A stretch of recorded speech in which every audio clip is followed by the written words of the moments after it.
ఓం శరవణ భవాయ నమః.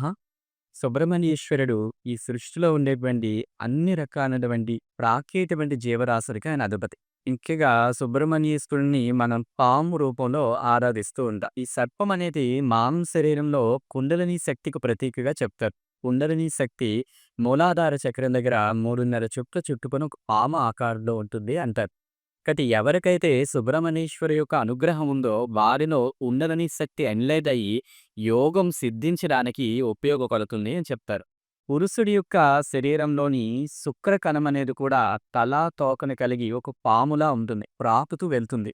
ఈ విధంగా పిల్లలు సమస్య ఉన్నవాళ్ళు సుబ్రహ్మణ్యేశ్వరుని ఆరాధించడం వల్ల ముఖ్యంగా పురుషుల్లో సంతానోత్పత్తి జరగడానికి సుబ్రహ్మణ్యేశ్వరి యొక్క అనుగ్రహం చాలా అవసరం అని చెప్తారు. అదేవిధంగా సుబ్రహ్మణ్యేశ్వరుడు ఆరోగ్య ప్రదాత.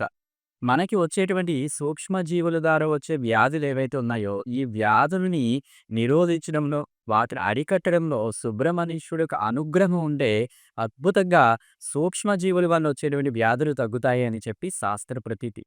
సుబ్రహ్మణ్యేశ్వరుడు శ్రీ వల్లి, దేవసేన అనేటువంటి ఇద్దరు భార్యలు కలిగి ఉన్నారు. సుబ్రహ్మణ్యేశ్వరుడికి ఒక వివాహం ప్రేమ వివాహం అయితే, ఒక వివాహం పెద్దలు కుదిర్చిన వివాహం. అందుకని ఇద్దరు భార్యలు కలిగినటువంటి సుబ్రహ్మణ్యేశ్వరుడికి అనుగ్రహం ఉంటే త్వరగా వివాహం జరుగుతుంది అని చెప్తారు. అందుకే జాతకరీత్యా వివాహపరమైనటువంటి సమస్యలుంటే సుబ్రహ్మణ్యేశ్వరుని మనం మంగళవారం వెళ్లి ఆయనకి పాలాభిషేకం చేయించుకుంటే మంచిది అని చెప్పి కూడా మనం చూస్తూ ఉంటాం. అసలు ఈ కుమారస్వామి ఎవరంటే సనత్ కుమారుడే పార్వతీ పరమేశ్వరులకి కుమారస్వామిగా జన్మించాడు.